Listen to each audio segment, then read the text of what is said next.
What's up mga kamilo? Ipapakita ko pala sa inyo yung daily routine na ginagawa ko. Ito yung estudyante ko, si Max, yung Golden, at si Conan, isang Cocker Spaniel. Naka-fast forward at nakakat tong video to para makita nyo lang kung paano yung daily routine na ginagawa ko. Ang galing na itong dalawang estudyante ko kasi may foundation na to sa kanilang dog owner. Sinasanay ko rin sila ng proper walking para kapag nilabas ko na sila, hindi na ako mahihirapan, mabilis ko na sila makukure. Pagkatapos ko sila i-train, papakainin ko naman sila. Again, ang routine, pagkatapos mag-training, kain. Ito rin mga kamilo, bago kong estudyante, siya si Blue, isang Golden Retriever. Napakakulit nito at napaka-hyper nitong asong to.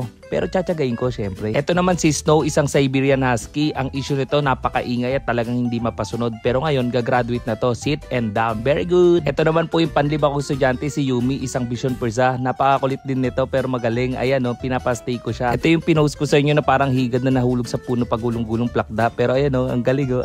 Diba? Again, pagkatapos ng training, kain. Tapos pati train na rin tong tutang to. Ito naman mga kamilo, si Terry, isang Bull Terrier. Araw-araw ko siyang nilalakad para ma-exercise. Lifetime ko na pala tong aalagaan pero bibisitahin ng owner weekly. Ito naman si Jelly Bean, bali 2 weeks ko siyang aalagaan. Dito pinaglalaro ko siya sa garahe para mas maging masaya tong asong to. Ito namang asong to, si AI, galing siyang Qatar. Matagal ko na rin siyang inaalagaan, halos 1 taon na. Nakakatuwa lang talaga kasi yung mga aso dito, lahat sila masaya kapag nakikita ko. Ito namang susunod na aso, si Milo the Corgi. Lifetime ko rin siyang inaalagaan. Hindi na kayang alagaan ng owner kasi matapang, lagi silang nakakagat. Eh naman, pagkatapos ko silang ibanding at ilakad, i-training, maglilinis naman ako ng mga kulungan. Ayan, nagdadakot ako dito ng mga dumi. Pressure washer yung ginagamit ko para talagang tanggal yung mga dumi nila. Pagkatapos nito, magbubuhos naman ako ng tubig na may sabon. Napakaselan ko talaga sa amoy kaya talagang todo linis ako araw-araw. Ayaw na ayaw kong maamoy nila yung ammonia. Yung ammonia, ibig sabihin niya, yan yung strong odor sa urine ng aso. At alam nyo ba mga kamilo, natatawa na lang din ako sa sarili ko. Kasi talagang kinukuskus ko pati yung ilalim nila dahil nga ayaw ko ng mga amoy na mabaho. Iba talaga kapag ikaw yung nakatutok sa business mo, lalagyan mo palagi ng puso. At syempre, dapat ini-enjoy mo yung ginagawa mo. Pagkatapos ko malinis yung mga kulungan nila, ibabalik ko na sila.